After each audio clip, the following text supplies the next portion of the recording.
Hi, this is Trooper FNJJ1014 reporting at the Starkiller base for an important news, galactic holo news, for a forecast around the propaganda that the resistance is spreading. Do not believe it.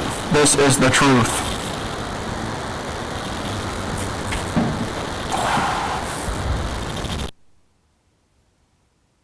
Hi everybody, this is JJ for Frontline Star Wars Forcecast, and I'm here to talk about finally seeing the movie. Hopefully you've all seen it. It's been a month, and it's just breaking every record in sight, the Star Wars The Force Awakens. Critically, it's been amazing. It peaked out at 97% on Rotten Tomatoes, and right now it's kind of came back to earth a little bit at 93%. And it definitely didn't disappoint in the fact that in my earlier podcast, I said I wanted to feel something when I watched this movie, and I definitely felt something. So going along, the movie was a lot more fast-paced than all the other films. Like, you think about A New Hope, it takes a while for things to get going, and just the pacing of this movie was really quickly. And it was one of the shortest films at 2 hours and 8 minutes. And so, like, I was on the edge of my seat the whole film up until Poe and was getting the Luke Skywalker's whereabouts, disc from Max von Snow's character. And up until about you get to Starkiller Base, and okay, so now we're going to get into some spoilers on this podcast. So last podcast, there's no spoilers. This is definitely a spoiler alert here. And so going along the movie, I was thinking this could be my favorite Star Wars film. And going in, before I saw this film, I thought it could be my favorite. And then we get to the big moment on Starkiller Base where Han Solo goes out on this railing, on this like walkway, and there's like no handrails, and it's just like out into the abyss around him, and to see his son Ben Solo, and then it's just like, oh no, like I just knew it was coming, and I'm pretty sure everyone else knew what was coming, and it was just a really powerful moment. And then when they were reaching for the lightsaber, when Kylo's like, "Can you help me, Father? I don't know if I can do it," and then I thought for a second, oh no, maybe he'll give him the lightsaber, and then not thinking about the trailer where eventually Kylo would have to fight Finn, and then he kills Han, and that was just like a knife in my heart, the same place that Han got stabbed. And then when he touched Kylo Ben on his cheek, that was just too much for me. And so after that, like, the movie was a blur. I don't really remember anything else about the movie till we get to the last lightsaber duel. I mean, this is the first time I watched it, and I have since seen it a couple other times. And then the more times you see it, the more stuff you pick up on. But so after that, like, it was just too heartbreaking to see Han Solo die. So like from there, it was like, could be my favorite movie, and then just kind of just fell. Poof.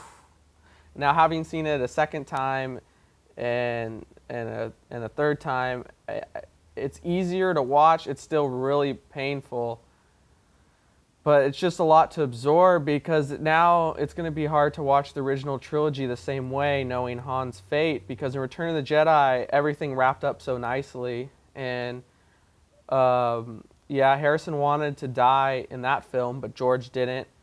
I heard in one of the drafts that he did die, but George, I guess, had fatigue filming the end of it, and so he didn't want to make any more new ones after that, he thought. So he kind of wanted to just wrap it up in a nice bow and have happy endings, and say that Leia was the no, there is another, and that turned out to be Leia. So he just wanted to wrap up all the loose ends. So going into the film, I think we talked about Han Solo dying, and Han Solo was definitely one that we thought could get the axe, just because he wanted to die in Return of the Jedi, and it was just something that could happen. But it was nonetheless painful. Like, I saw it coming. I'm not shocked that it happened, but it was really painful. Like, I just like felt like I was going to throw up after watching it. I felt sick, just because. And I was just go back and think. A couple days later, I saw this article on Vanity Fair. It was a great article, and it was just talking about how Han Solo is the most relatable character in the series, because everyone else is like a Force user, Luke, Leia, and they have all this destiny, and they're part of the mythology, the Skywalker family, or they're droids, or they're aliens. So it's just hard for us to, relate to someone. But Han, here's just this normal guy a smuggler trying to make his way through the world. And granted, he's really cool, but he's just a normal person, no force powers. He just gets by on his wits and his cunningness and his persuasion. As he says in the movie, he always is able to talk himself out of jams. So it's just like he was the voice for humans and the voice for us through this film, really, because he at first was just thinking of himself, and really the human race was wired to think for themselves at first, but then he realizes that, you know, he has to go back and help Luke because he's part of something bigger. And so it's just going to be hard to have a universe without Han Solo in it. And J.J. Abrams said he did this because if you don't kill off Han Solo, this movie doesn't have any guts. And then from now on, he's just this sexy piece of luggage that you don't know what to do with, which I guess makes sense, but there's multiple ways they could have done it where that's not true. I think that's kind of taking the easy way out, and I think J.J. Abrams wanted to make a moment like where something really bold, and this movie will always be remembered for killing Han Solo. Like 20 years from now, it'll be known as the movie that killed Han Solo. And so J.J. Abrams will always be remembered for that. But I think Han Solo didn't have to die. There could have been another way. Because now you kind of have, that's kind of an out saying he's just be a sexy piece of luggage. It could have still been a struggle for him watching his son go to the dark side. But from the other side, and him trying to help Leia and Luke, you know, rebuild the New Republic after it got destroyed. But it does make Kylo Ren a villain. He does make him hated, which was the mark of a good villain. Like, I straight up hate Kylo Ren. Now watching a couple more times, like, the hate kind of turns more into intrigue because he's definitely going to be an intriguing character. And a lot of people are wondering, can he be redeemed now? And if he's irredeemable, does it take a dimension out of his character? Because Star Wars loves to have these really complex characters where Luke was like on the edge of the dark side in Return of the Jedi. Obi-Wan was on the edge of the dark side in Phantom Menace. And so now Kylo, is he going to be full dark or is he going to be on the edge of the light? So it's cool that this movie did a juxtaposition, like an inverse paradigm, where like Kylo's fighting the light instead of fighting the dark side, which is really interesting way to go about it. So it's just, if he's irredeemable now, I don't think it makes his character any less intriguing because it's going to be interesting because he's going to get a whole lot darker. And Star Wars has some great dark villains like Vader. No one loved him in Empire or, you know, A New Hope or thought he had any conflict in him, and he's still this menacing, great character. And so it'll just be cool to see him evolve into the dark side because really now, after killing his father, his light side is going to be really diminished. Like, I think there always will be the battle between light and dark inside him, definitely because Leia's still alive. And then now if Luke confronts him, because it sure seems that Luke had trained him and he was the pupil that went against him. I think that's pretty much guaranteed to be true. Yeah, so it'll be, because Kylo's really on the path of darkness now. As we see in Anakin Revenge of the Sith, he killed a lot of younglings and Mace Windu, and he's done a lot of horrible things, and he was able to be redeemed in the end. So I think Kylo Ren could be redeemable, and if they pulled it off, it could be pretty incredible. I don't know how they would do it, though, from 7 to 9. I don't know if they could redeem him in that short amount of time, because killing Han that way was really tragic, and it's almost really unforgivable. But kind of getting off that digression, back to my overall thoughts of the movie, I would definitely rank this movie as my 5th favorite. My first favorite is Revenge of the Sith. Just the emotion between Anakin and Obi-Wan at the end was just so powerful for me. Like, brother versus brother, and Ewan McGregor's dialogue at the end, like, Anakin, you were my brother. You were the chosen one. It was just so powerful to me. I really connected that movie. And it's just, Anakin is just such a dynamic character. Like, I don't really get the hate on Hayden Christensen. Yeah, some of the dialogue was bad, but that's more George Lucas's fault than Hayden's, I think, and I thought he portrayed it well. People say he was kind of whiny, but if we remember, Luke was pretty whiny in A New Hope, so that's just the Skywalker trait of whininess, I think. And so my second favorite is Empire Strikes Back. Third's Return of the Jedi. Fourth, A New Hope.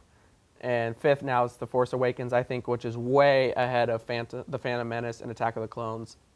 So I'd say Revenge of the Sith, Empire are kind of like right here. Then a little bit Return of the Jedi, A New Hope. And then Force Awakens like there. And then Phantom and Attack of the Clones are back there.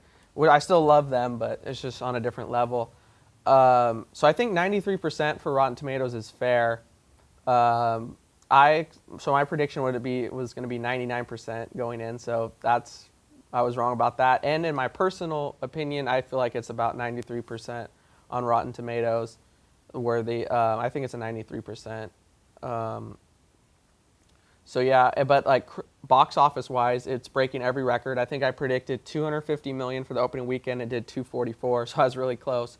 It's breaking every record. It's now the #1 movie domestically at over 800 million. And worldwide, it has, I think, 1.8 billion right now. And so it's like right number 3. It's catching up to Titanic at 2.1 billion. And then it has a ways to go to beat Avatar's 2.7 billion. But it's been in theaters like less than a month, so I think it could get there. And Avatar was re-released later in the year, so I'm sure Star Wars will be too at some point. So what I liked about the film, the pace was really good, on the edge of my seat the whole time, which was really cool. Cinematography-wise, it was probably the best Star Wars. With the scene with Han and Kylo, I don't know if you noticed, when there was light coming from the sun, the Starkiller base sucked the energy out of the sun. And so it was still a feint of light. And then right before he killed Han, the light went to dark, and then he stabbed him. And just that scene, the way it was lit, and then the chasm and like the walkway, that whole lighting in that scene was just perfect. And then that was a cool subtlety to have the light go out in the sun right before Kylo kills Han. And then just the snow scene, the lightsaber duel at the end, cinematography-wise, that was amazing. And I heard they used actually real lightsaber props, like custom-made, like fan props. To like before they would just have a lightsaber hilt with like a stick in it. Now they actually had it really lit up. And so just so the actors could really get into the moment, and JJ could see the light bouncing off their faces more in real time. He said that really helped, which was cool.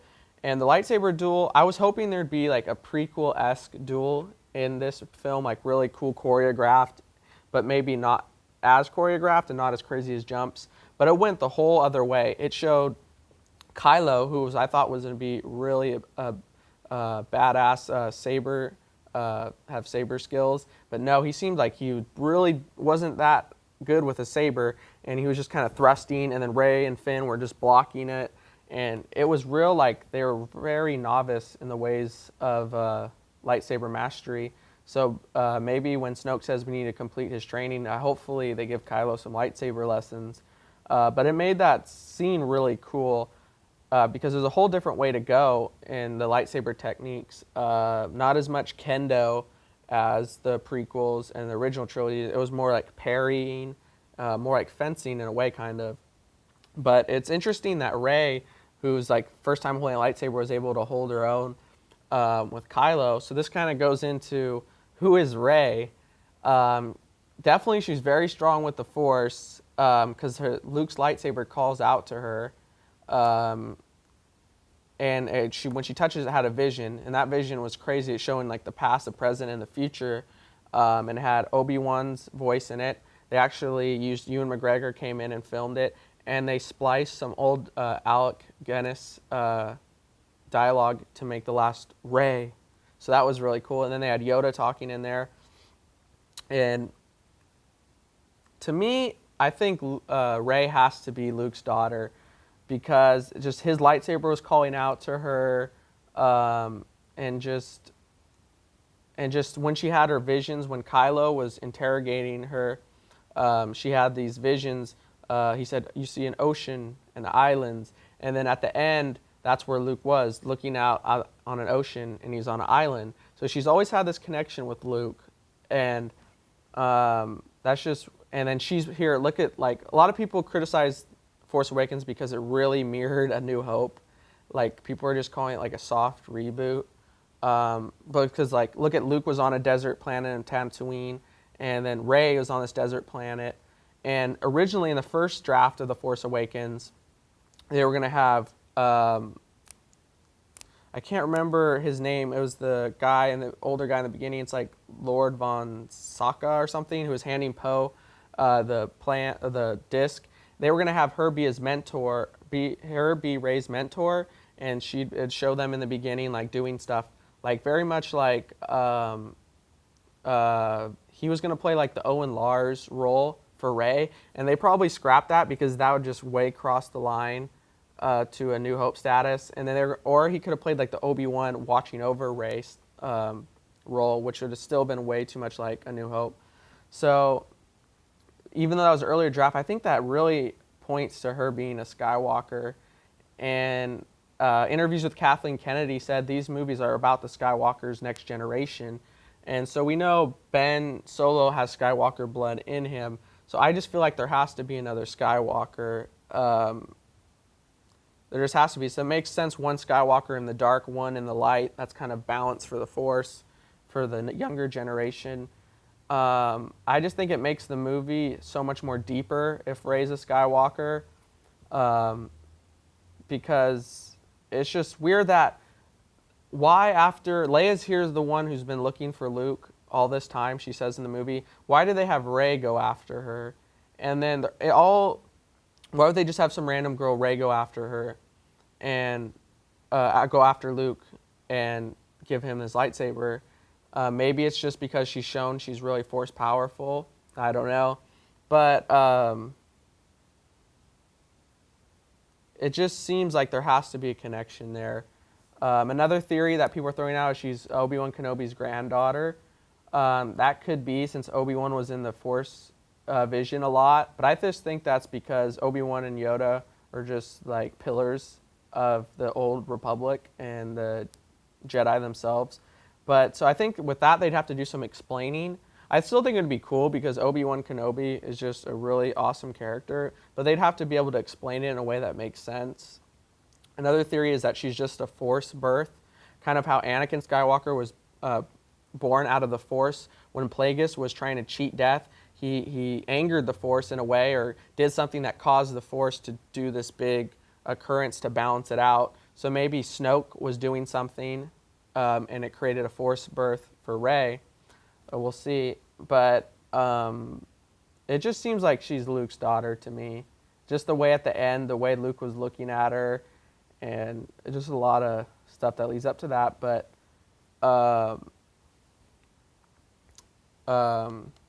so that kind of gets back to who's General Snoke. Another theory, I think he has to be Plagueis. I think like 95% chance that he's Plagueis, because I saw this article online, and now watching back the movie, if you watch Revenge of the Sith, when Palpatine's saying to Anakin in the Opera House, have you ever heard the story of Plagueis the Wise? And they have this certain score John Williams did. It's the same score that they did for Snoke. It's almost identical. So John Williams is known for having similar themes throughout his scores. So I just think that would be too much of a coincidence. That couldn't be a coincidence. It'd be just, I think it's foreshadowing something. And according to Wikipedia, Snoke is 7 feet tall, which is the right size for a Mun, which Plagueis is. And so now in the new canon, now that the EU is gone, all the books, Plagueis doesn't even have to be a Mun, but Snoke kind of looks like a Mun, and he has some scarring, which would make sense that he would have gotten his, if he was poisoned or killed in his sleep, how Palpatine said. And it would just make sense for Plagueis to, if he was really injured by Palpatine, to go into hiding, because in the book Plagueis, even though it's not canon anymore, he was a recluse. He did not want the spotlight at all. That's why he got an apprentice in Palpatine, so he would be in the spotlight. He was like a mad scientist who just wanted to be in the background and figure out eternal life. And so that could be like, Snoke was very much in the background of this movie, so that makes sense that he'd want to apprentice Kylo to be out in the forefront. And Kylo has Skywalker blood in him, so maybe, because Han says, to Ben, to Kylo, he's just using it for his power. So maybe Snoke's just using Kylo to do studies on because he has Skywalker blood in him. And Plagueis knew how powerful Skywalker was because he essentially created him. So he might and he loved to do experiments, Plagueis. He'd capture Master Sifo-Dyas and stole his blood. That's how like General Grievous was created. So, and then it was funny, Cody, we were talking, and he was saying like who are the Knights of Ren, and he was wondering like could they be like genetically modified to be like Force users. And so now I'm just thinking that would make sense. Maybe Snoke is using Ben Solo's blood to create the Knights of Ren, and like some sort of cloning type thing, or like making them into like pseudo Force users, like Inquisitors maybe, which that would be a really cool idea. So I think like this next film, we're really going to find out who the Knights of Ren are, who Snoke is. I think they're going to give us everything we need to know, and then I think it's going to show us out on the Outer Rim, like where Snoke was. I was watching this Collider video where it was saying it could show Snoke on Moribund, which would be really cool, the Sith homeworld. And people were saying like, oh, what is the First Order going to do without the big Starkiller base? Well, it's very much like in A New Hope when they blew up the Death Star. In Empire Strikes Back, they still had this big fleet, and they were still the big, powerful force that they were. And so I think that the First Order has a big, powerful fleet just in the waiting. I think that they're definitely going to be in the power position, just like the Empire was in Empire Strikes Back. And now that the Republic fleet was destroyed when the Starkiller base blew up where the Republic was, and it says in the movie, now they just have this little resistance army. So it's basically going to be the Empire versus the Rebels all over again. So I don't know, people might not like that history's repeating itself and it's too similar to the original trilogy, but that's just kind of how it goes. History repeats itself in general in life. So I definitely don't think that The Force Awakens was too similar to A New Hope. I like the connections because there's these recurring motifs in Star Wars that just reoccur because that's just what the Force wants it to happen. Like Tatooine, always stuff happens on Tatooine, which was, I think they should have had this been on Tatooine instead of Jakku, but maybe that would just be too much saying that Rey's a Skywalker and they want to keep that a mystery. But it's interesting. And I liked how they brought in Snoke for The Force Awakens. They didn't bring the Emperor into the second movie in Empire Strikes Back, but I really loved the scenes with Snoke. Those were probably my favorite. And overall, also, I think General Hux was a great character. I haven't heard anyone talking about him. I think he's really underrated. I thought he played like the part of like a crazy sycophant, First Order, like cultist, like part really well. Like that speech he gave out to all the soldiers, I thought that was just really well acted. And that's my problem with the prequels. People kind of always say, oh, this is where there was some bad acting there, there's some bad acting there, but let's give due to like some really great acting that General Hux did.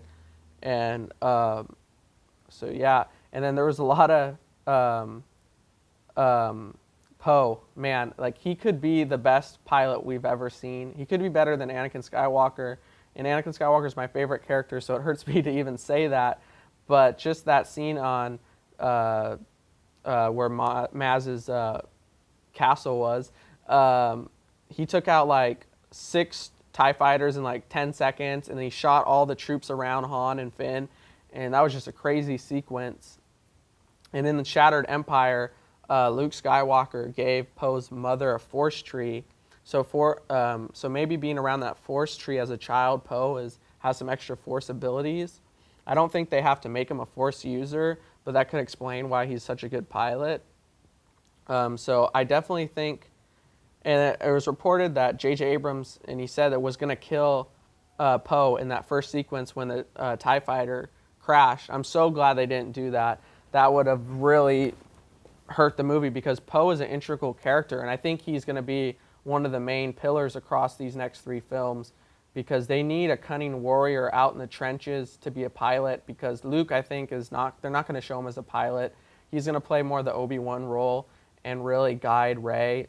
And so Rey and Luke will be kind of on the outskirts training, so they'll need, I think, Poe to like lead up the charge on the front lines.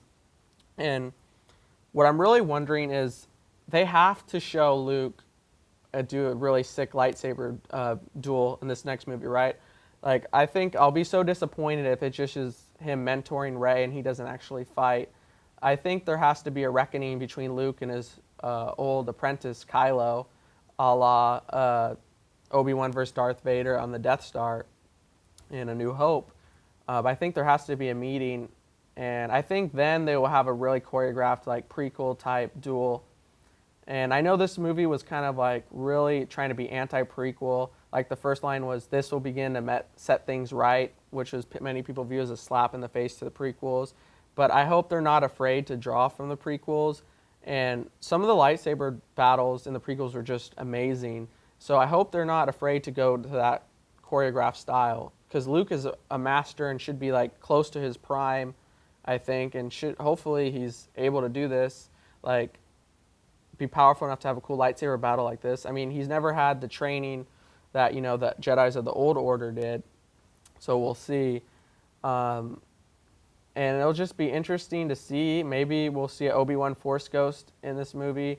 There was talks in a report on Vanity Fair that Hayden Christensen's Force Ghost, Anakin Skywalker's Force Ghost, was supposed to appear in this movie, and they scrapped it kind of towards the last minute. So I think they have to be moving that to this next movie, because we saw Obi-Wan's Force Ghost in Empire Strikes Back in the second movie, so maybe they're moving Force Ghosts to this movie.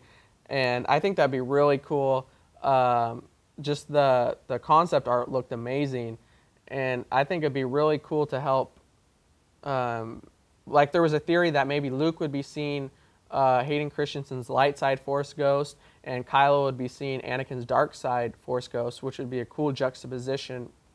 But I think that'd be a great way to tie in Hayden Christensen, because it could deliver some powerful moments. And I'm sure Luke's been searching for some guidance when he's on exile, kind of like you know, when Obi-Wan went into exile, he learned how to talk to Qui-Gon from who was, you know, dead and into the Force. And so I'm sure Luke has really honed his skills in that way, and it'll be interesting to see what he's been doing in exile. And so if Luke is Rey's father, it's kind of interesting. It follows the line as Vader was a bad father to Luke, and Luke was being a bad father to Rey, so by abandoning her. So if the Order did blow up, it would make sense that Luke would want to keep Rey hidden from everybody. And why not put her on Jakku, where he has this supporter there watching out for her? So that makes sense. But it's something it makes Luke's exile that much more powerful, that he's abandoning his child. And I think that would just make the whole thing more dramatic. And it might give Rey some resentment. She might resent Luke for abandoning her, and it could, you know, come back. Rey might shift towards the dark side like Luke did in Return of the Jedi. In her vision, it shows being dropped off as a young child to Jakku. But she looked old enough to maybe have some lightsaber or some Force training, because at the end duel with Kylo, she goes, "Oh yeah." When Kylo goes, "I will train you in the ways of the Force," it seemed to spark something in her mind. Like maybe Luke said that to her before, like something about Force and training. So she could have had some training with Luke. So that makes me think that, you know, she definitely has a connection with Luke, whether it be he's their old master or he's his daughter.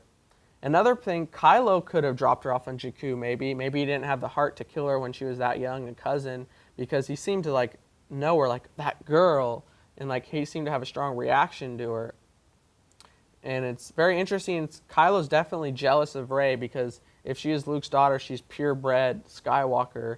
And maybe that's why he hated Han, and that Han always let him down, because he was diluting the Skywalker blood from him. So it seems like he's definitely jealous of Rey's connection, and that she has the lightsaber. He thinks that belongs to him, because he wants the connection, obviously, as the Vader mask to Luke. So maybe that's why he's so obsessed with Vader. He really wants that connection to the Skywalkers more. So we'll see what happens. All right, now let's get back to talking about Kylo Ren. To be honest, it's hard for me to wear this shirt. It's the first time I've worn it since I've seen the movie, and still emotional thinking about what he did to Han Solo. So now he's definitely going down the path of the dark side. And what's scary is he's going to get a lot darker in the next couple films, which is also going to be exciting to see a true menacing figure. And I think Adam Driver portrayed this character really well. So it'll be interesting to see how he really channels the dark side in the next coming films. And so we know he has to get a new lightsaber. The crossguard looked like it got destroyed. And his helmet looks like he didn't wear it in the final duel, so I think he won't have his helmet anymore. And so I'm thinking he might use Darth Vader's old lightsaber. Now hear me out for a second. In the book Aftermath, they wrote a whole chapter about this dark side cult finding Darth Vader's old lightsaber and purchasing it from some junk dealer like Watto, basically. So I'm wondering, why would they bring that up in Aftermath? It was so out of place. It had nothing to do with the story at all. Now, Aftermath has been criticized as not being the best written book, but it just seems so out of the blue. So that maybe they're setting it up that Kylo's going to come across Darth Vader's old lightsaber, and that's what he's going to use now that he doesn't have a lightsaber. Maybe in this next film he's going to come across this dark side cult. Maybe this dark side cult works under Snoke and Moraband. So that'll be really interesting. And I've heard some theories that maybe he'll use part of Darth Vader's old mask to create a new mask, which would be epic. I think he has to create a new mask because the mask is a symbol of him giving up his old life into something darker. So it'll be really cool to see what his new mask looks like. And I think that'd be really awesome if he used part of Vader's old mask. That'd be just like totally epic. And if he had Vader's lightsaber, I think that'd be really epic. Now they could just have him, make another lightsaber. And if they do that, I kind of hope they show him make it. Kind of like the deleted scene in Return of the Jedi showing Luke make his lightsaber. I just think that'd be a cool moment. And it'd be more powerful than just him having, here's another lightsaber for you to have, Kylo. I think it's got to mean something. That's why I think him using Darth Vader's old lightsaber would be really, really interesting. And it just brings back, why would they bring that up in Aftermath? It has nothing to do with the story. Why would they bring up Darth Vader's lightsaber? It has to be setting it up for something, I think. And what I want to know is there going to be like a two-way battle with Luke and Rey versus Kylo and Snoke? Now, the Snoke obviously has to have a lot of power. Like, technically, we don't even know like how much power he has. Although he said, bring General Hux, bring me Kylo to finish his training. So I'm assuming that means Snoke has some kind of force powers. Now that's why I think he's Plagueis, or maybe he's some old Sith from like the old Republic, thousands and thousands of years ago, from maybe he's one of the lost Sith from the Lost Tribes of the Sith book. Even though that's not canon anymore. So it's just going to be interesting, like, because Plagueis never, he was more of a Force master than a lightsaber duelist, but it did show him fighting a little bit in his book. So they could have him, have a cool two-way lightsaber battle, which would be cool, master and apprentice versus master and apprentice.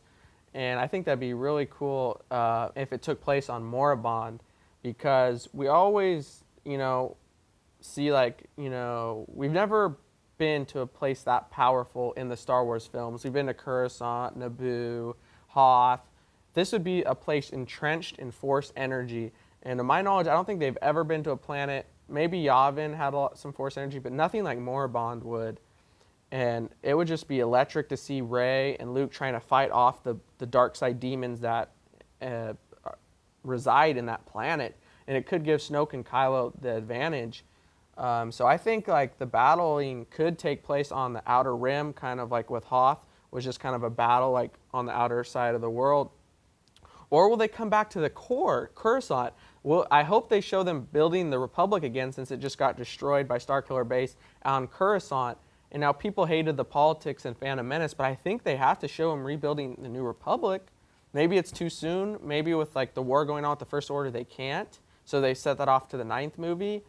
But so it'll be interesting, like, is this movie going to take place in the core, or like the Outer Rim. I think it's going to be one of those two. And if they do go Outer Rim on Moorband, if they could show it really dark and somatically, it could be really stunning. So it'll be really interesting to see. And so already, you know, Rian Johnson's taking over, directing over J.J. Abrams. And J.J. Abrams was, you know, he loves keeping secrets. He really kept the secret box around all of his films. He doesn't like giving anything away. Now, Rian Johnson already is throwing that out the window, it seems like, because he's already letting John Boyega talk about the script. And, you know, J.J. Abrams had the script printed on red paper so no one could even think of getting a picture of it or copying it. So I mean, I'm hoping Disney makes Rian keep some mystique around this film, and because I love the way J.J. Abrams kept everything a secret. It really enhanced the experience for me, because going in, like, we knew nothing really. Like, my prediction was right that Kylo was going to be a Solo, but like other than that, like, I really didn't know anything. And so already John Boyega is saying that Episode 8's much, much, much darker than The Force Awakens. And I thought The Force Awakens was pretty dark, what happened to Han. So that's interesting. And so I really hope, though, that Rian, you know, keeps a tight lid on it, and that the trailers just show, like, what they showed for The Force Awakens, just giving us, like, little glimpses of things and not, like, showing, like, the whole plot like a lot of trailers do. So that kind of gets us, if John Boyega is saying the movie's darker, maybe that means something dark happens to Finn. We see him half dead at the end of the film, and many people thinking are Rey and Finn are they gonna be the new love interest going forward? But I heard there's a deleted scene where Rey and Poe have a moment, so maybe they could be a love interest. I don't know. Maybe she'll have no love interest. So you know what's happening? Is it the whole movie's gonna be dark? The next one, which I think makes sense, because Empire was, you know, the first was the Empire striking back, and it was dark.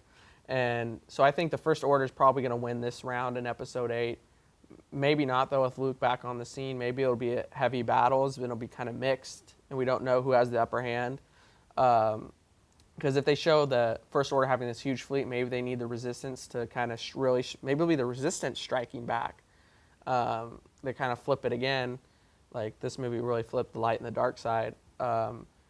So it'll be interesting to see what happens to Finn, because I don't know really where they going to put him. Maybe they'll put him on the Falcon with Rey, because it seems like Rey's set up to be Han Solo the way she's flying the Millennium Falcon, but she's also set up to be Luke, like the next apprentice. So she's like playing a dual role, it seems like. So maybe they'll put Finn in a X-Wing next to Poe. I don't know what they're going to do. It's going to be really interesting. Or maybe they'll put him in the Falcon, and it'll be Chewie, Rey, and Finn in the Falcon, and then Luke in there too. I don't know. So it'll be interesting to see what happens. And so I hope this movie definitely gets into the mystiques of the Force, like really into the philosophy of the light versus the dark, because sometimes they are the two sides of the same coin. In the books, they're really paints like the Sith, you know, aren't that much different from the Jedi in certain ways.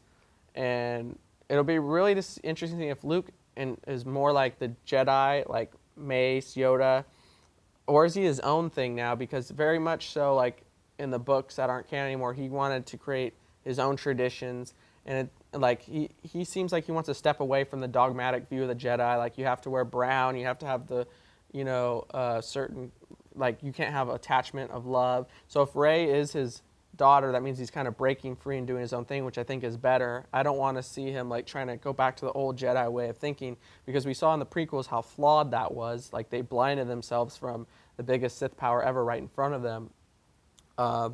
So it'll be interesting. I really hope they get into the philosophy of light versus dark.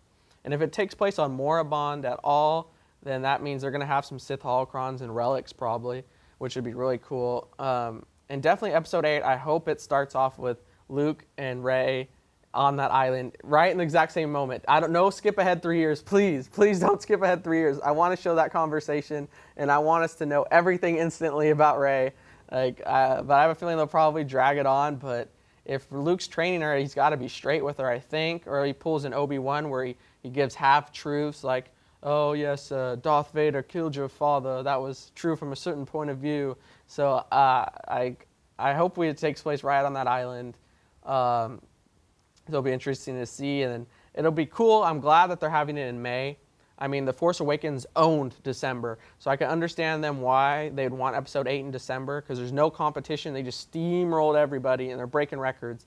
But I hope it's in May, because that means in 6 months after Rogue One, we get Episode 8, and like it'll be like a 18th month span where we had 3 Star Wars movies. But like, I don't think I could wait a full year after Rogue One to see Episode 8. I'm already counting down the days, like 400 and something days, 95 days till Episode 8, and I can't get here soon enough. And so, but there's going to be Rogue One in December, which I'm really excited for.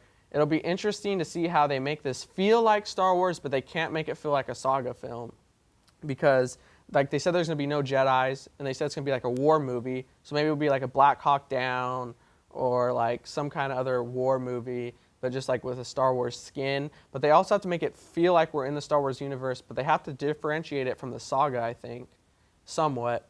So it'll be interesting. But there's rumors that James Earl Jones is going to be voicing Darth Vader, which confirms the rumors that Darth Vader is going to be in this film.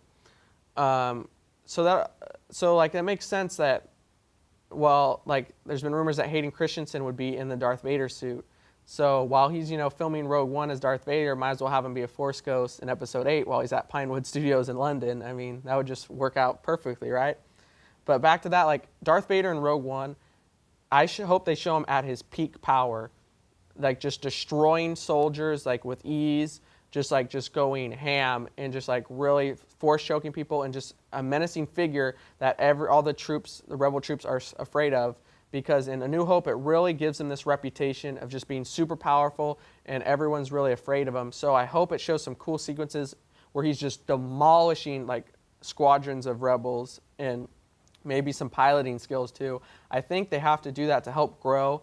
That would just really strengthen the Darth Vader reputation. I think that'd be cool. So they don't have to have him be a main focal point, but he has to be there, as a fear and as a threat to the rebels.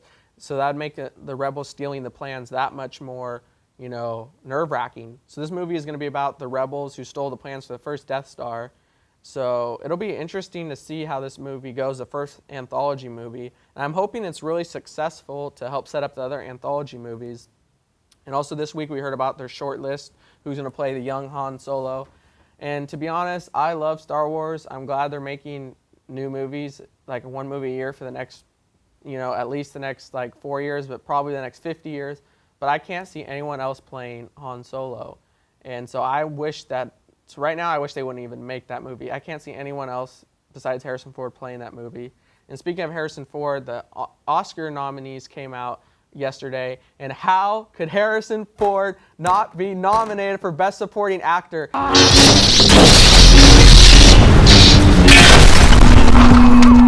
I am outraged. This is like a biggest slight of all time. In his whole acting career, he's only been nominated once. And think of his iconic roles: Blade Runner, Indiana Jones, Star Wars, so much more.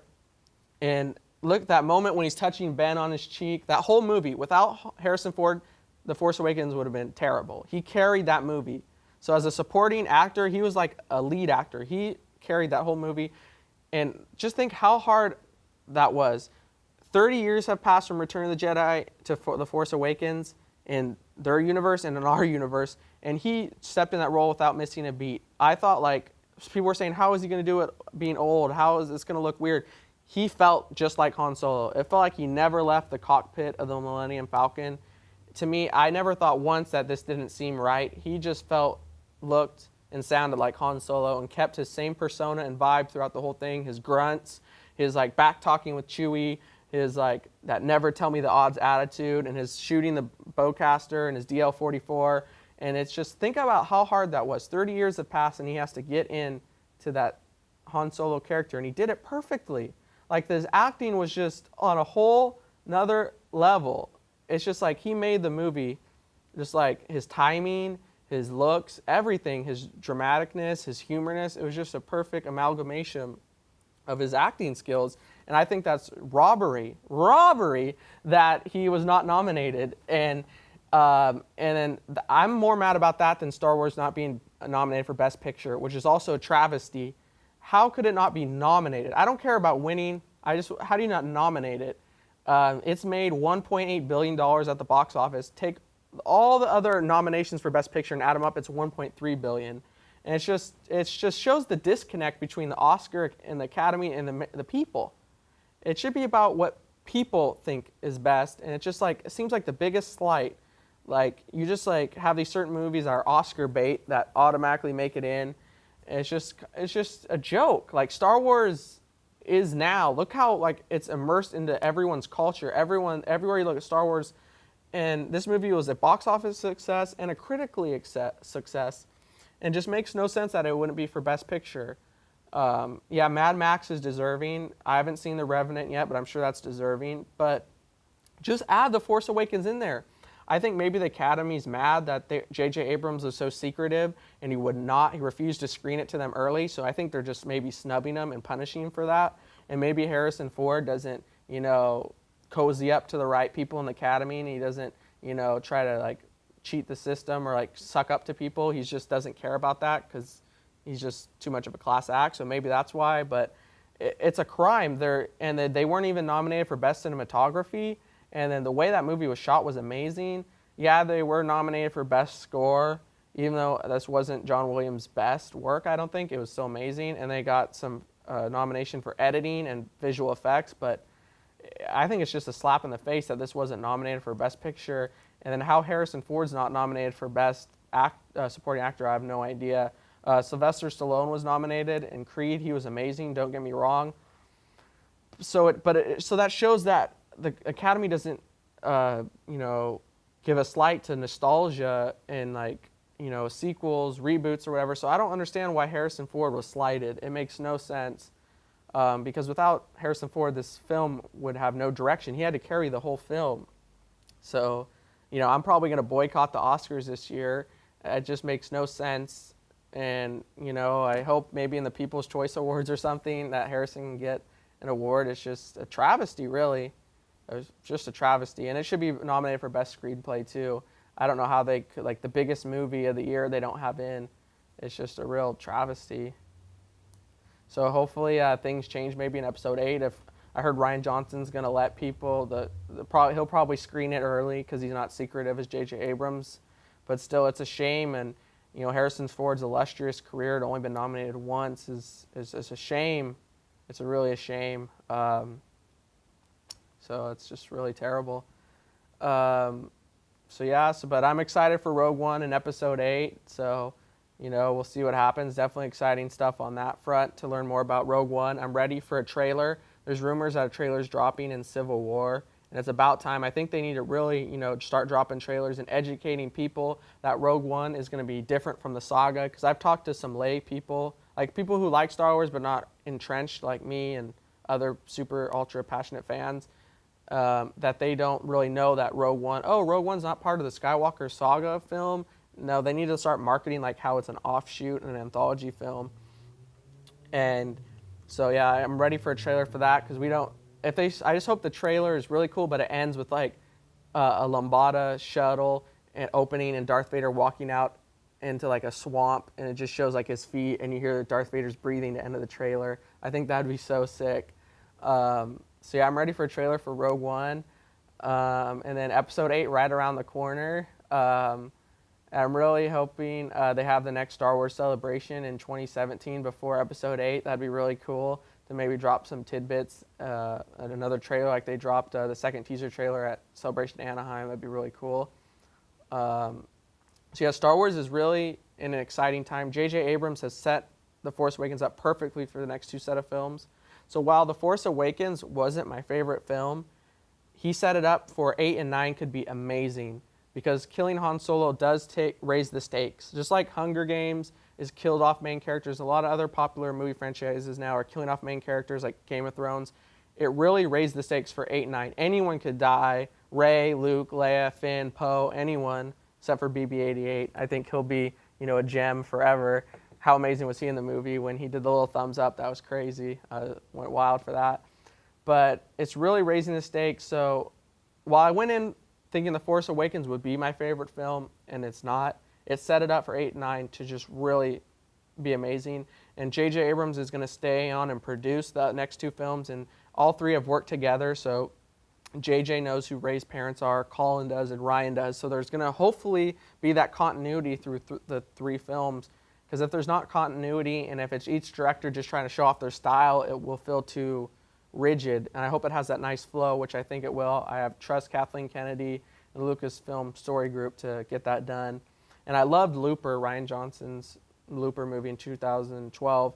So I think he'll do a really good job with episode 8. I just really hope they continue to take chances. I don't think it could be mirror Empire as much as Force Awakens mirrored A New Hope. So I just really want them to take chances. And I'm looking forward to this year learning so much more about it.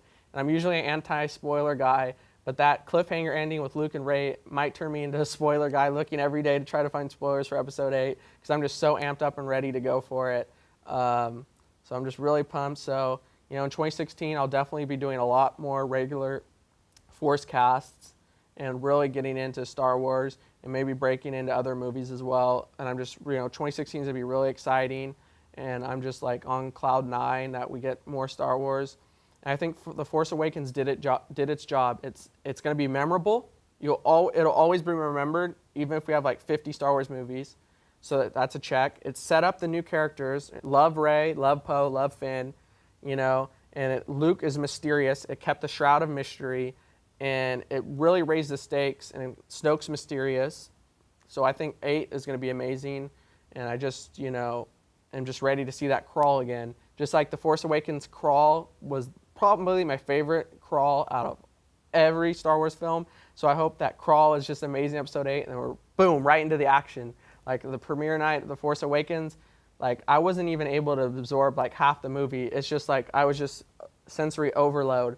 So I hope it's that feeling again for episode 8, just that epicness. And it was a blast, waiting in line for the premiere. And IMAX was really the way to go. I love IMAX. It's just a great experience. I've seen it in other formats, and IMAX is just my favorite. I'm hoping by 2017, IMAX will roll out more of their laser technology in their theaters, which would be really cool. So I'm just really excited for 2016, 2017, and beyond. And Rebels is coming back January 20th. Their trailer just dropped and is amazing. I'll probably do a video on that because it was just mind-blowing. So, let's have a good 2016, and this is JJ signing out. Hi, this is JJ for Frontline Star Wars Forcecast, here with Henry and Blake. And we're going to be talking about some Star Wars today, and specifically The Force Awakens, and then we'll delve into some Episode 8 stuff and more. So how are you guys doing today? Doing pretty well. How are you? Happy to be here, JJ. Happy to have you here. Fit you guys in your busy schedules? So out there busy. in the galaxy fighting? Oh, man, you have no idea right now. Yeah. No idea. We've been running from... Who are we running from right now? Rebels? Rebels? What are we? No, that's pathetic. All right, so episode 7, we've all seen it a couple times, so we had our time to digest, and I definitely think this is a movie where you need time to digest, because right after the first time I saw it in the premiere, my feelings were very different than what they are now. Just a bit. And the more time I give it, the more I like this movie. I liked it when I first saw it, You're pretty but enraged. now I like it You're more. pretty enraged. I thought you were going to go kill a bunch of Ewoks after the movie. Yeah, I usually don't get mad, but I definitely felt like a Sith Lord. I was using my rage, definitely. Let the anger flow through you. No, I've heard like the two opinions. Like people go into it and then they don't like it the first time they see it, and the second time they like it more. And it's kind of the like vice versa with people who went in liking it the first time and then they don't like it as much the second time. I think I'm kind of like that because I liked it a lot the first time, whereas the second time I went and saw it a little bit less so. Oh, wow. But I feel like as like you said, as we're getting time to digest, I'm liking it more and more. Yeah, like when I first saw it, I definitely thought the original trilogy was ahead of it, and then Revenge of the Sith I thought was ahead of it. But now I'm thinking, like, is the gap really that big between the original trilogy and The Force Awakens? I definitely think the original trilogy is better, but I don't think the gap is necessarily that big. I loved it when I first saw it, regardless of what everybody else says, and it being like almost a copy of the first one. But I mean, I thought it was perfect and for what it needed to be to bring Star Wars back into our lives. But then I saw it like twice that night when it came out. Yeah, you did. And I loved it when I first saw it, and then when I saw it again, it was able to like take in all the aesthetics, and I didn't have to focus on the story, and I just visualized, every scene I was able to watch a little bit more in detail on the scenes I missed. And I just thought all the characters were really well done. I thought how they wrote out some characters, if you haven't seen the film yet, really well. I mean, Yeah, we're gonna probably be talking about spoilers, so just a heads up. that can't be there. that Spoiler spoilers. alert, I mean, people. the movie's been out. No, I mean alert. that's not a spoiler, but Yeah. later in the show, I'm Later, sure we're gonna yeah. get into some Yeah. spoilers. So Oh, stay yeah. out there. Just in general, I just love the film. I've only saw it twice, and I really want to go see it again. I just haven't found the time. But Don't hold back, man. I mean, it was. I thought the film was just really well done. I thought all the new characters were on screen the perfect amount of time, and I thought their chemistry was perfect. Yeah, I agree. And if you think about it, as a success, what makes this film a success? Is it leading up for the next two films to be exciting and we want to go see it? Yeah. I'd say yes. Oh yeah, hey, Did it check it off. reinvigorate the population's love for Star Wars? Yes. Look at the Check. the global box offices. Oh my gosh. And I really appreciate the mythology they added to the Force, like Kylo trying to read people's minds, which is something I loved in the books, but they never really showed in the Yeah. And, like movies. stopping the blaster bolt. Yeah, you that know, was- that's oh, new. that was good. I mean, you saw Vader do that kind of on Cloud could've City, grabbed it. but it moved. It like he pushed it Yeah. away, whereas he literally grabbed it And he in held air. it for a He while. held it. Yeah, I think I'm blocking your face. I need to. Oh, you're good. Yeah, so yeah, definitely. And then the fact that he's holding the blaster, and definitely that they went into more the dark side. Like it was interesting how they inverted the paradigm where he's fighting the light instead of fighting the dark side. Yeah, that's something we haven't seen before, and like you and I and Henry too, to a certain extent, we have a pretty good grasp on the what's now the old EU, the Legends. Yeah. And like, I feel like they've added some things that people like us are like, wow, that's actually pretty interesting because we never even saw things like this in Legends. Yeah. And That's true. they're kind of crafting it to how they want the Star Wars universe to be, which I'm okay with. I'm ready to move on from the EU, but that was a dagger to the heart there at the beginning when we found out that was all not true, all the books, all the old Yeah, comics. it That took was a me tough sell. a good couple weeks just to get over Yeah. it because I'm just sitting here Yeah. looking at like 30 books, EU books, thinking like, Right? My my life is My life. meaningless. Oh my gosh, an entire like book case for me. It's ridiculous. Yeah, especially you. Like you've really read all the books, or almost all of them, past Return of the Jedi, where I had only read some past Return of the Jedi. I'm mainly focused on the Old Republic. So I that am would that even nerd. really hurt for I am more that for nerd. you. Yeah, no, it's good in a way because like you and I have said before, JJ and I have said that there were so many things that almost were too much in the expanded universe. Like there was a lot of issues, there was continuity issues, and they would fix it internally. But the EU was such a huge world with so many different authors, so many different contributors. George Lucas had the final say, but it was getting to be a beast unto itself. There's a lot of contradictions towards Yeah. like the end of it. So I mean, I thought like what they did was hurtful, but I mean, I thought it was like intelligent and smart a move on their part because now they're able to do a cohesive story that they can tell from like 6 all the way to now, and they can do whatever they want. And, Exactly. I mean, it's open again. and from what I'm hearing, they're doing it like just brilliantly. They're going to make everything tie together at the end of the storyline, and everything's going to go together, and everything's going to make sense, and it's going to be like, just and so brilliant at the end of all the movies. The only Yeah. thing that worries me is they said everything, the comics, the books are all going to be canon class 1, I guess. So everything's canon. So that I'm kind of worried that puts a lot of pressure on them. Oh, yeah. And then like Oh yeah. that's kind of scary. Like they're gonna have to really make every book mean something. Whereas like before, I feel like the authors had free reign just to kind of move the story. Now it feels Yeah. like they're gonna be kind of guided to different. I think they just have stories, and I think they're like, we want that author to write it, or like, they ask like, can I do this story? But I think there's like, I think the authors have their own freedom within it. I just think they have like a direction that they like have to go into. But I don't think it's like confined to just like I one hope thing. not. I hope Well, it's more like it the does feel a little before. confining. Like I feel like they've had really big hits with the new books, but then they've had some misses, like Aftermath. I've heard it's a good book, but to all of us who've been in the Star Wars universe reading-wise, like it doesn't taste like a Star Wars book. It Is what I've doesn't. heard. But you liked it though, right? I liked it up until I really liked it. Then the last 100 pages lost me, and I don't want to give it away, but I mean, they have like I don't know, I guess I'll give a little bit away. Like, they'll have certain characters, it says they're dead, and then, like, the next page, like, oh, they miraculously survived by falling off a building and landing in kidding something. me? Like, Really? Like, it's Pirates of the Caribbean where Jack Sparrow's jumping around and somehow surviving. Oh, that's ridiculous. So it just, like, I was willing to put up that it didn't feel like Star Wars because I was intrigued by the characters. And but I you feel read like it they before? Real quick, did you read it before? Yeah, I finished it before Okay. 7. It didn't really help, to be honest, at all. So that was kind of a lie that they... I thought it would help, but it didn't add anything really for me for episode 7. Mhm. But it's just, yeah, they kind of broke the fourth wall for me too much. And like in the old EU books, there was definitely consequences, and it felt deeper. But this one's kind of it ended too like on a good note, like it wasn't have the consequences that I wanted from a book. Right. It didn't have the 5 planets being destroyed by one like Death Star, Yeah. Death Planet. That's ridiculous. No, So it was like the exact opposite of Force Awakens then. yeah. The with the Star Wars universe going forward, I know that the Lucasfilm Story Group has complete control over comics, books, movies, video games, everything.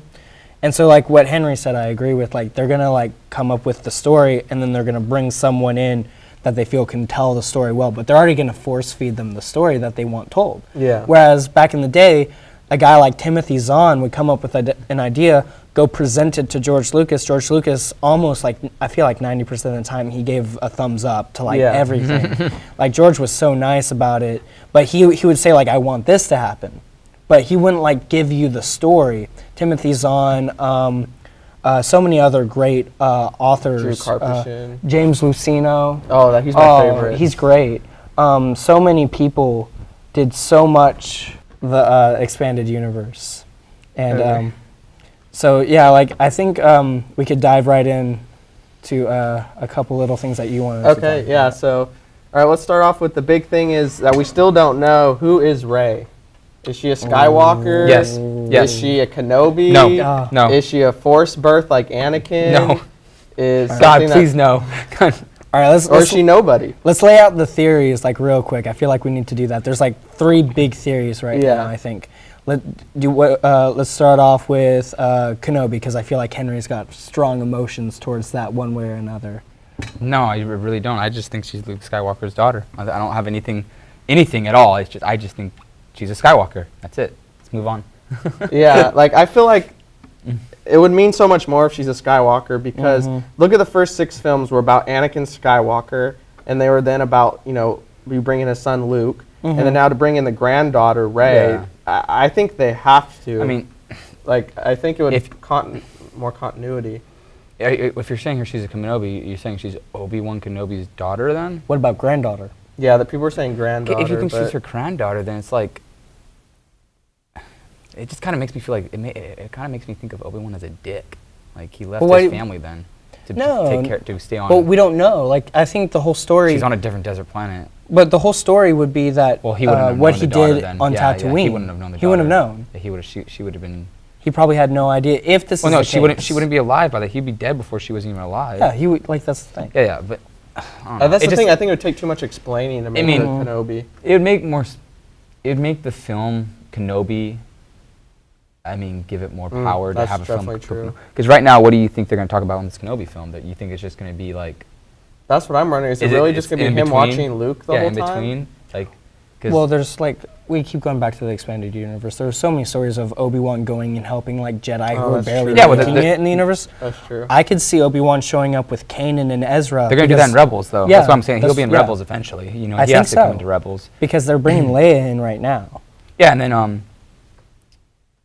Leia. I mean, I don't know. Would you rather have Kenobi post Revenge of the Sith, or would you rather see Kenobi with Qui-Gon Jinn? Oh no, but then they wouldn't have to use They couldn't use Ewan. All Would right, you rather see a young Obi-Wan movie? No. Or No, I'd rather see Obi-Wan with move Ewan. Move on. Stop wanting these here. past characters and like. I think for Obi-Wan, real quick, we'll wrap it up. For Obi-Wan, I think a good movie for him is between 3 and 4 with Ewan, watching over a young Luke, but also having his own adventures in that time where we explore that time between 3 and 4. So and it turns into a new trilogy then. No, it's just You can't do that it's all a in one standalone. movie. It's only it's one standalone adventure. So Blake, out of the theories about who's Rey, so her being a Skywalker, would in your heart, would that mean the most to you? Like, would that make it more special? If for you're you? asking like emotional response, exactly, like I want her to be a Skywalker. I feel like it's too poetic to not have her be a Skywalker, where we've put her where they put her on the desert planet, everything that she's gone through. And that scene at the end would just be so much more impactful, I feel, if she's looking at her dad. You know, like that's him looking at her for maybe the first time, or them just like all the emotions, maybe if they knew each other when she was like 3 and that's when they left, she's like everything, all the emotions coming back. That would just mean so much to me. I agree with that. Yeah, I agree too. I don't know, like it just it makes sense for Rey to be the daughter, just because, like he said, especially with J.J. Abrams' theme of, you know, we're gonna make it kind of resemble the first film, and our characters are gonna go through this kind of same tests through the films. So it makes sense that she would be Luke Skywalker's daughter, because she's gonna go through the same upbringing and she'll be raised by her Obi-Wan character, Luke Skywalker, her father figure, and I mean, I don't know what else she can be. What else can she be? Like, Yeah, and it makes sense because it could show a parallel between Vader and Luke, whereas Vader, you know, didn't know his son was being raised, but then now Luke, you know, was out of Rey's life for like the same amount of time that Vader was out of Luke's. Yeah. But now Luke can right the wrong and he could be a good father starting now, whereas Vader that'd be so cool. was not a good father really ever. for her to be the daughter gives Luke more of gives his story of why he's gone more Credence? more like strength to why he's gone, and like it makes us care more, like, Yeah. because you left your daughter, so it has to be a good reason. It has to be, because like that's like the ultimate sin to leave like your child abandoned like by themselves, On Jakku. especially on a desert Like, planet. a planet that the Skywalkers all hate because they hate sand, every single one of them. Yeah. Like they said, how the saga, all the trilogy films, are about the Skywalker family, and to have Rey not be a Skywalker just doesn't make any sense. The one thing that I can say that why people might think she's a Kenobi is she has an English accent, right? Mm-hmm. Well, they're introducing Felicity Jones, right? Felicity Jones, English actress. In Rogue One. That's my personal theory, is that that's where we're going to get our English accent. I think that's going to be, you know, Luke's Baby mama. baby mama. Baby mama. Yeah. Do you think they'll make her force sensitive like Mara Jade or no? Who? Felicity Felicity Jones. Jones. I don't know. I'm not gonna even talk about Rogue One right now. I have no theories about Rogue One right now. That's really my only theory, is that she's the mom, and I could see maybe like very limited force sensitivity, but at the same time I could also just see none and I'd be okay with it. But if she does have force sensitivity, that would make sense why Rey is just so powerful. In the beginning, is like she has 2 families of force sensitives. What if she was trained already as a child and her memories were wiped? That's a theory. That is a theory. Yeah. Right now. Because they said, oh yeah, when Kylo's like, you need a teacher for the Force, and then it makes her think, She's oh, like, the the Force. Force. Like maybe she's heard that before. Mm-hmm. Now another thing about why she's No. I was just gonna say they had that whole idea of, you know, tapping into your brain throughout the whole film. What if that alludes to, like, you know, her brain's been meddled with? A Oh wow, lot. Snoke maybe did something. Yeah, like, because that'd be intense. I mean, the vision she has when she touches that lightsabers, I feel like it was past, future, present. Maybe it was like kind of implanted, kind of like ingrained in her brain already. Because I mean, they allude that she's like, what, 4 or 5 years old when she's put on that planet. She's a baby. Yeah. So like, who knows? Who knows? We just gotta wait for the 8th one now in Speaking December. of Snoke, Yeah. So who is General Snoke? Supreme Leader, Supreme General Leader. Hux, Oh, Supreme General Hux, Leader yeah. Snoke. Plagueis? Just Plagueis? Well, I'm just gonna be that guy who's just like, let's go with the easy answers. Let's go with these. Like, I'm all for Plagueis, but at the same time, Who else? it's like that. I'm trying to remember some of the other theories. Another theory is that he's Sidious, and like Sidious lived through the reactor blowing up, and that's been done No in way. EU comics. Yeah, I don't think they should. I think that waters down I think so. Palpatine's character and I think Sidious's it character. does.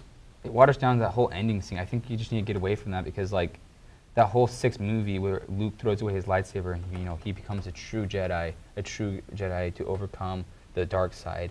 It takes away. Just let that film just be dead. Let that storyline be dead right there. I mean, what if it happens afterwards? Fine, but don't like bring back Sidious like that or anything, because they've already alluded that they all know who Snoke is. They all know who, like, all the heroes already know who Snoke is. Yeah. So if he was Plagueis, why wouldn't they gone and kill him? Plus, why wouldn't they call him Plagueis if they knew who he was? Or, not Plagueis, Sidious. Sidious. Why wouldn't they call him Sidious if they knew who he was? Because Luke would have told the story already to a million people. Kylo Ren would be all over, oh, Vader's old master Sidious. Oh. And wouldn't you feel like Luke would go on like a bit of a rampage if he found out that Sidious was still alive, the guy who turned his dad, the guy who he thought he had taken care of? I feel like Luke just would have been like, he wouldn't have retreated into himself, he would have gone after him type deal. Like, it would have been an opposite response. Kind of like in the comics, he had, like, Luke in the comics, it was like right after, it's not like he took a break, right after the fighting, he just went directly into starting the Jedi, and directly, he was just on like a mission for everything. So I just don't see it being Sidious at all. I just can't, and I know, like, I know what they're doing with the whole, like, is she Skywalker, is he Plagueis? Like, they want to make it so obvious that it's like, you feel like it's way too obvious to pick those answers. Yeah, that's the only worrisome thing, like, is it too obvious? But J.J. Abrams does that. He just says, he puts it out in your face, throws it in your face and says, it's not it, and then it turns out to be it. It's kind of like what they did with, sorry to bring up Star Trek. Khan. But, you know, he did it with Khan. He did it like all throughout Star Trek, but almost you weren't upset whenever it happened. No, even though it was obvious, you weren't upset with the way it turned out. You know? He did it so He writes well. a story that's just, I mean, I don't think his writing's the best. I just think he tells a good story and it makes sense, and you're like, wow, I enjoyed that. Yeah. So I think if it's done well, like, I mean, I really don't care. I don't care if it's Plagueis. I just want to know the storyline of how was this child turned, and what he went to this Snoke. He went to Snoke, and how do they all know who Snoke is, and they're not able to kill him? Because part of me, he looks a little beaten up. That's what makes me think it is Plagueis, because as, like, if you think about this, like, they're trying to distance themselves from the prequels as much as possible. Like, even the first line, this will begin to make things right, I think is flying in the face of the prequels. But think of anyone who asks, who said they don't like the prequels, the one scene that they say they like is the Plagueis Opera House scene when Palpatine's telling Anakin the story. And then so I think it would make sense where Snoke, or if he's Plagueis, he'd be obsessed with Kylo because he has Skywalker's blood running through him. And Plagueis... It was his idea. Yeah, and he accidentally, his meddling with the Force created Anakin, so it seems like he would want to, like, you know, get Anakin's blood for, like, experiments and stuff, because Plagueis loved to do experiments. That Plagueis book, though, is Legends. It's Legends so now. Plagueis is canon. Yeah. We just don't know how much of him is canon. So we don't know what his agenda is, or... Well, in the movie, what we can take is, we know we can take TV, we can take movies, and we can take TV or comics and books written after. So, Plagueis, the book, is no-go. But everything that Sidious says in the Opera House is fair play. Yeah. And he calls him Plagueis the Wise. He says he was a genius. He says he was a meddler. He says, you know, I think I saw you even share it, like what he says at the end about how, like, he was so worried about death and life, but he couldn't cheat death himself. Like that, he couldn't cheat. You know what I'm talking about? Or like, did he? Yeah, it's like, or did he? And it's like, I feel like I don't want all of these things to be true. I want some of them. I want, like, Rey to be Luke's daughter. I want Plagueis to be, or I want Snoke to be Plagueis, but I don't want them both. I want one or the other. I want, like, a couple pieces, and then I want them to trick me somewhere else. Yeah. You Like know? Han's alive. That's the trick. That's the trick. Han, please, be the trick. I'd be down for Come that. back. I feel like I would also be hurt by that because we had so much emotion to that, but at the same time, part of me is just crying out, please be a trick. But to go back to Plagueis real quick, or Snoke, it's interesting they always say, you know, he is wise. General Hux says he is wise. And then that scene in Revenge of the Sith, you know, Plagueis the Wise. So that's something to watch out for. It makes me want to go see the movie again, because I just want to see those scenes with Snoke and pay attention to, like, how he talks and what's going on. Like, I don't know. I don't know the agenda yet. Like, you know, they kill the planets, they're killing the, like, but what's their goal? What's their end goal? To take over the universe again? Well, they destroyed the Republic fleet, so it seems like they want to destroy the Republic and democracy and kind of, like, reestablish, like, a totalitarian government like the Empire. All right, so now next question is, who are the Knights of Ren? We see a group in Rey's flashback who I'm assuming are the Knights of Ren. So I'm kind of wondering, what do you guys think their origins are? Do you think they're Force sensitive? Do you think they're clones? Or what do you think they are? I'll let you take this Blake, one. take I this have one? no idea. I have no idea either. Like, we agree, we agree. I had an idea, but like in the trailer, but like when you find out that you only get this glimpse of in her vision, because I don't even think it's a flashback. I think it's some future thing or something. I don't know what it is because they don't have lightsabers. They had like these different weapons. They all have like different weapons, and he's just standing there in like they have like, it's like a bunch of ninjas, and then he has like his swords on like this, and then there's dead people on the ground, right? Were there dead people on the ground? Yeah, well, it shows him stabbing one of those. I don't know what species that guy was. Yeah, like, and there's just rain, and you're just like supposed to be like scared, but you're like, who are you people? Like, They had to be good enough, whoever they are, with one Sith or Knight of Ren or whatever you want to call him, Kylo. They only had one possible Force sensitive, and then the rest of them had to be like crazy strong enough to take on whatever Luke's Jedi Order had become. Like, they had to have the drop on them. I don't know. They had to be pretty powerful, like almost Mandalorian status. Yeah, that's what I was gonna say. Would you rather have them be like Inquisitors, Mandalorians, or like clone like Rex and like Cody, who are just really highly trained operatives? I kind of want them to be none of those. Just be the Knights of Ren. Be your own thing, so there's something else to like look forward to. And I mean, obviously they're gonna have advanced training. We don't know how strong. I mean, apparently they're strong enough to fight Jedi. Like, take out the entire new Jedi Order.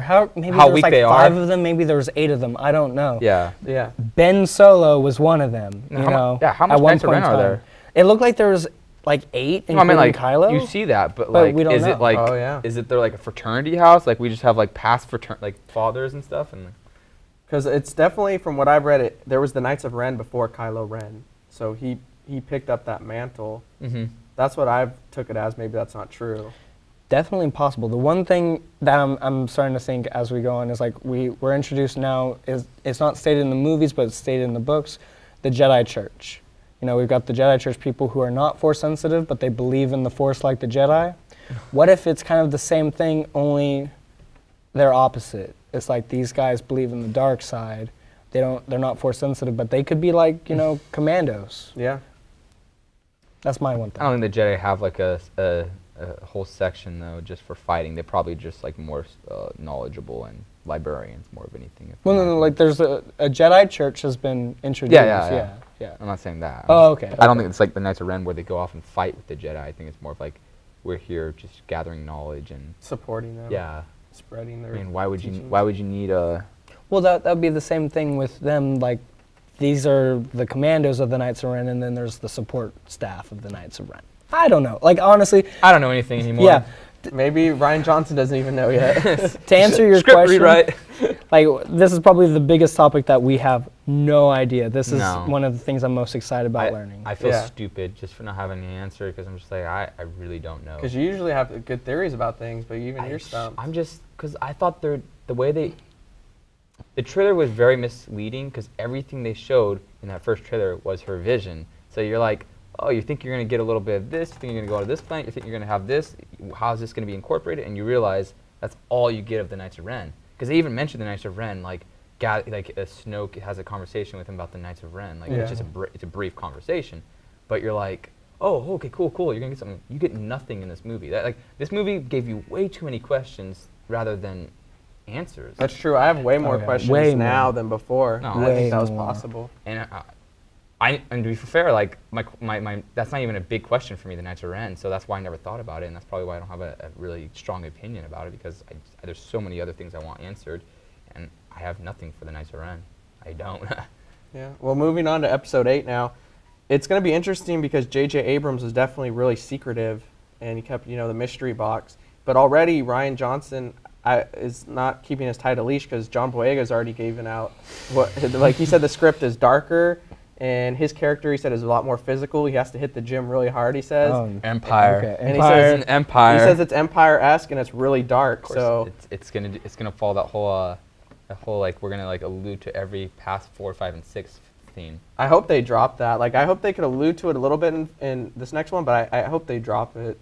Drop what? Like, I don't want them like mirroring it as much as Oh they no, did no, this yeah, movie. yeah, for sure. Yeah, I mean, as much as like, because Empire Strikes Back is the dark movie of the original trilogy, like, but I think most sequels, and Hollywood's kind of gone along with this formula, that most sequels these days work best as a dark middle ground, where the enemy, the dark side, the villain wins. Because if you don't have the villain winning in the middle, it's like, what's the point of the third half the time? I mean, here's the thing: if the villain wins, and you're, this is where you get everybody here. If the villain wins in this film and makes you feel going home like, oh, you just feel hurt and you feel like what's gonna happen, I think they kill Luke then. If the villain wins. Man. Don't If the even villain- say could we that. handle Why? that? If the villain wins, like handle if that? you're left with Rey just like kind of what Luke saw, Obi-Wan dying, like her just screaming and running. I mean, she already did with Han, but like yeah, it just like looks that was the stupid. Han thing. But I mean, how does the villain win big in this one? The Jedi Temple falls. You see the Jedi Temple just get destroyed. Yeah, that's true.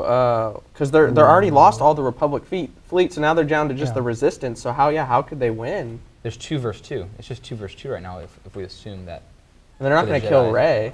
Yeah, they're not going to kill, because then, I mean, they're already getting so much crap about not having Rey and like the toys and I mean, stuff. they could have it be darker without the villain winning. Dark Knight. Oh, I mean, that's kinda what the Empire did, though. Right? Yeah. Empire didn't win. Or Rey could lose an appendage like Luke lost his I hand. hope not. I mean, She as lose, much like, as half it's her in body. the as much as it's in the Skywalker DNA to lose an arm, part of me just hopes She could that lose it a doesn't leg. happen. But then it's not Skywalker. You can't hurt Daisy Ridley though. She's too beautiful to like take a She pendant is. off. Oh man. You Take can't John mess with Boyega. that. Take it, like he's already Oh, been beaten no. up. He has But, like, like, scars on his back The for dude's days. gonna come back like a cyborg. He doesn't I know. deserve anymore. Oh, that guy got his ass kicked. He got Oh, handed to him. He had a man. lightsaber on the spine. That's gotta hurt. Like, as much as Han like dying got to me, as we were watching that final scene Oh, with that John hurt. You're just Boyega, like, Finn's just like get getting up. walloped. You're just like, get I up. was- the sad thing, part of me was so happy that he was getting yeah. walloped, A and little part of bit, me was yeah. like, no, because it's like, dude, you're going up against Ben Solo. Remember, Yeah. we call him Han Ben dead. Solo. Yep. Han. No, I completely agree. When like you're just like hurting because you're like, wow, like you're watching like he's not, because you thought when you're watching the trailers and you see him like have his lightsaber, you're like, oh, he's a Jedi, and then you realize he's not a Jedi, he's a lightsaber, and he's So putting up he- a decent fight against Kylo. Yeah. And you realize He's got to lose. Kylo is just toying with him because when he hits Kylo, when Finn hits Kylo that one time on the shoulder, That wakes he him just up. flips off and just Oh, destroys the guy, and you're just like, okay, well he has no chance. And then- Yeah. oh, that's those. Okay, But yeah, but move on. I was definitely at the end. I felt like I was going to the dark side. Like when Rey was fighting Kylo, I'm just like, kill him Take him now. out. Take him out. He doesn't deserve life. Yeah. Oh my God. Can we talk about real quick? I know we moved on to episode 8, but like we can segue into Yeah, it from Chewie's point of view. Where's Chewie at now? Yeah, that has to be Man. devastating. Here he probably helped raise Ben as a boy. Have you seen that photo? Like I feel like we should get that photo. yeah. Like, well, Chewie- you yeah. shared it. I shared it. You shared it with me. I think Chewie is Oh my gosh. shoot first, ask Oh, questions later. no, Shoot first, ask questions later. He's That just gonna go moment everywhere where and it's like shoot everybody. there was a JJ showed Henry and I a great photo, and it's of Chewie basically raising Ben, having him on his lap, trying to Yeah. console him when he was upset, because we know we have little Kylo Ren who's all throwing his teenage angst hissy fit. Yeah. But like, and then that moment where he just sees Han get stabbed, and you're just like, emotion. No, Yeah. you shoot him in the face. The I'm feels. sorry. You shoot him All in the the face. You feels, shoot him in the man. face. That's just like, I never thought of that from Chewie's point of view, but that was probably like one of the toughest moments of his life. Here he sees his best friend die, and then is by Brother. the cause of his, basically like someone he views as a son probably. Yeah, he took care of him. It was like, oh. No, you shoot him in the face. He killed. We five, know Henry's He opinion. killed 5 planets and killed your brother. Essentially, you shoot him in the face. You shoot him in I mean, I wish he would have. right? But like Chewie in episode 8, he flew Rey to the planet. What's going on with him? Like, He's gonna go hug Luke first of all. He's gonna be like, He we said have we have a funeral to go to now. Oh man, no. No. Imagine Luke's gonna feel even more guilty because, like he let Kylo go to the dark side and then he killed one of his best friends, Han. Yeah. And I think it would be epic Yeah. maybe in episode 8 if like Chewie just goes off on Kylo and mean, just tries to take him out. I think episode 8 needs to answer. There's a big question, because be fair, I mean, you don't want to put everything on Luke, but it's his fault for everything. Because one, regardless of Kylo Whoa. goes, hold on. Whoa. Kylo goes to the dark side. If he realized that Kylo went to the dark side, Han can't really. He's like, we gave up. They all essentially were like, we gave up. There's nothing we can do. And Leia was like, he's our son. Luke was his teacher. You don't give up. You gotta either you end the problem, but you don't leave. He left the situation, so there has to be an answer to why he left everything. Yeah. Like he's their ringer. He's their big gun. He left the galaxy and like in Snoke balance. and all these guys, these big Sith, like not these big fighters on the dark side, and their big guy just was like, oh, I'm your best fighter, and I'm just gonna leave. And so he has so much to answer for. I think that's Episode 8 has to address. Like that's the number one thing I want to be addressed in Episode 8 because. I mean, I kind of don't like Luke right now. Like, if you think about all that 7th, like, that's all his fault. Yeah, so I heard rumors as that actually that in September, J.J. Abrams shot extra scenes on the island, and then the rumors they're going back to the island now. So I definitely think the film's going to start off on the island, so hopefully we get Luke's explanation. Like 6 months later, and you got, like, Rey all, like, beefed out as a girl, just, like, trying to, like, there's, like, droids shooting at her, and she's just bouncing them all off. All right, so we know Luke messed up. He messed up Kylo. He ran away. The one thing that we knew he ran to was the first Jedi Temple. That's where he is right now. So what's there? What's so important about being at the first Jedi Temple? It's peace. Maybe he went to the dark side too, and he had to leave because he felt the dark side tugging on him. Maybe, yeah. And he felt like, I can't go to the dark side because if I feel the tug and if I'm going this direction, like if I go to the dark side, the world's. So he's going to the place with the most light side Yeah, energy. yeah. Because like, why else would he have to leave? Like He maybe, refused like, to kill his dad. Like, What maybe, about killing his nephew? maybe that relic? Because like, who else would get that relic to Kylo besides Luke? That relic of Darth Vader. Oh, the mask? Yeah, like who else would have that for Luke? Oh, yeah. I guess Luke Or could have went who else, after like it. Kylo. I mean, After he had Return of the Jedi.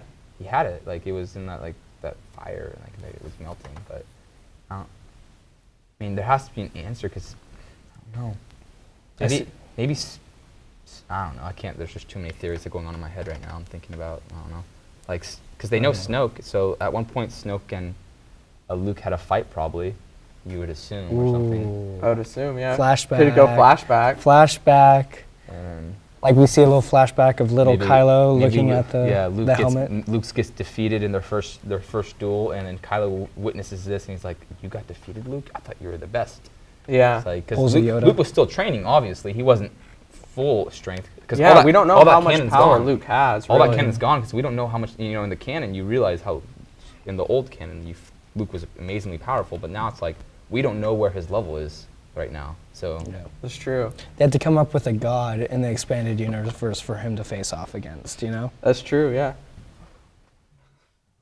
Okay, so, as most of you know, there was a lot of cameos in Star Wars The Force Awakens by famous people. Seemed like everyone wanted to be in this film. And, there's definitely some obvious ones, but there's also some obscure ones. So I wanted to test Henry and Blake's knowledge here and see if they know. And we're going to go off. They're going to name a cameo, then we'll move on to the next person. And whoever can't name a cameo loses. So we'll start off. Whoever can't name a cameo? Yeah, so say if Henry names one. That might be a quick game. And then Blake, and then you can't think of any more, then you're out. hey, do This we might need a be time limit, like quick. 5 seconds? You get 5 seconds.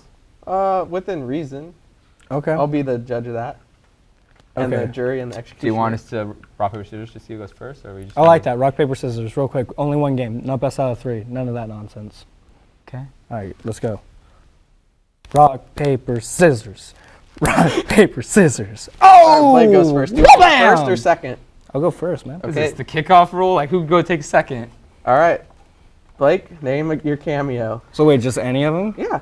Do Oh. do do do do do do rude. do do do. I'm gonna answer. Don't make me assess you a penalty. Daniel Craig as the guy who gets. That's such a mind- cheating, Nick. All right, No, so I knew that one. he I goes totally for knew the that most one. obvious Daniel one Craig. first, Yes. okay. See, that's why I want to knock it off. The most obvious one is Simon Pegg. Okay, he's off the board. He played Oh. the guy that was handing out the portions on Jakku, in case any of you were wondering. All right, so my turn. Yep. Carrie Fisher's daughter. Her name, please? No, Oh! I'll allow it. I'll Whoa, allow if it. he's allowed to do Blank that. Fisher. Okay, Junior Fisher. She was in the... Actually, I don't even think her name. She was in the Resistance base. No, Yeah, it's not Fisher. She was the assistant. Her name's Billy Lord. Billy Lord. If we're not, Okay. if he's allowed to do that, then I'm allowed to allude to the person's name. We'll too say it. without I'll letting be them. the judge. Okay. All right. Stefan, the guy who plays Stefan, does this. Oh. He's the I know. synthesizer of. I knows his name's it. Bill. Oh yeah, Bill Hader. Yeah. Oh, He plays come on, the- Bill Hader. He should know the name. I don't know how you don't know his that. name, but okay. Yeah. You Oh, don't know Carrie Fisher's He did daughter's help name? voice BB-8. There is one Yep, other person yep. who did it too.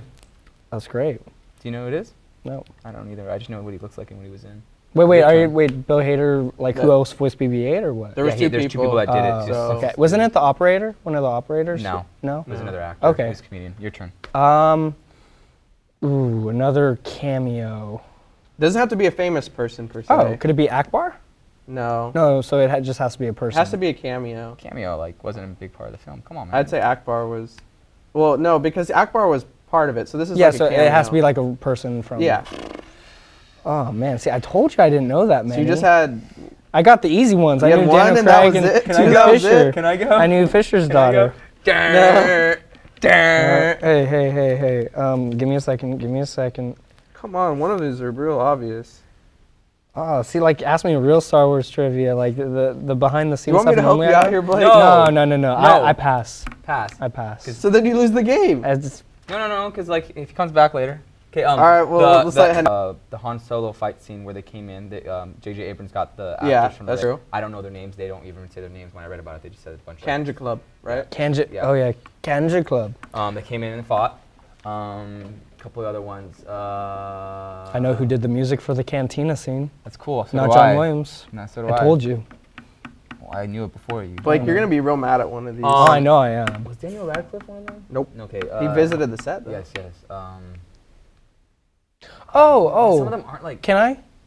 Well, it's still your turn. So Yeah, Forfeited. it's my. Forfeited. You win, and All right, then it's back I to allow me. it back in. All right. Yeah. What do I have? 3 points then? 4? No, it's whoever can't name one. It's you So still have to wait, name one, so it's still your Alec turn. Guinness? Does Alec Guinness count? Oh, yeah. The Raid Squad. Alec Guinness? No, that No. doesn't count. Frank Oz. Yoda. He was a No, cameo. that they doesn't- They consider him a cameo. I read it. They consider him. All cameo right, 'cause that's he not was- the list I was going off of. Oh. See, we suck at this. All right, Or do you want me just to read off some more yeah, now? we suck at this. This is bad. All A right, if you want more, go ahead. lot of them are stormtroopers. I don't know. I know their faces. One of them wears a hat, has glasses, and he's a comedic I think writer. we tied. Definitely beat you. No. All right, so there was Judah Friedlander from That's 30 what I was Rock. saying. He Oh, had from the 30 he has Rock, the weird okay. glasses. His hair goes right here, and he wears that cap. I don't know their names. I just know. Okay. Then it doesn't count if he doesn't He was know the bar name. patron. Okay. There was J.J. Abrams' father was in it. He loves to Okay. have his father in Yeah, it. that's Oscar cool. Isaac's uncle was in it. He was Didn't know that. Oh, that's cool. a villager, or no, he was in a bar patron, I think. Warwick Davis was in it. You're going to count Warwick, but you're not counting Ewan? Or Frank Oz. What is this? Because they're like cameos. They weren't like. all Ewan weren't- had was they his weren't voice. obvious. Okay, fine. You know what? Continue. Warwick Davis. I love that guy. All right, Thomas Brody Sangster from Game of Thrones. He was in the naval, like he was in the ship, and he says TIE fighters trying to take off, and then he got blown up when okay. they shot. Yeah. Finn shot that. Okay. Stefan Grube. No idea. He was in it. See, a lot of people from Game of Thrones. I mean, they Jessica had Gwendolyn, Henwick. They had Gwendolyn Christie. name's- and- Yeah, Mark Stanley. I don't know. It I felt, had that it one. felt like more it on was you. 2 and 2. You didn't have the raid. I had the raid on you. I had Daniel and I had Carrie Fisher. Who did you have? I had Simon Pegg. You had and Bill Simon Hader. Pegg and Bill Hader, yeah. And the raid. The raid wasn't on his list, so it's Yeah, it tied was. 2-2. The raid wasn't on the list. It wasn't on the list, but it's true. It counts though. That doesn't count. Ewan McGregor wasn't I on beat the the list. You didn't list. count that. I beat the list. I beat the list. And I had Frank Oz. I beat the list. It was ridiculous. Who won? Who won? Nobody wins. I like Even the that audience one. lost. Bull crap. This guy had to go ask for help. He only got 2 obvious ones when he went to go ask for help. No, I knew about Daniel Craig. You had to. I knew about Simon Pegg. Thanks, you guys, for watching. We had a blast, and definitely look for more to come in 2016. There's going to be a lot of news, maybe some Netflix Star Wars shows coming, Rogue One, Rebels. We didn't even talk about the Rebels today, Star Wars Rebels, so look for more of that, and definitely more content from Frontline. So thanks, guys, and thanks, Henry and Blake, for joining me today.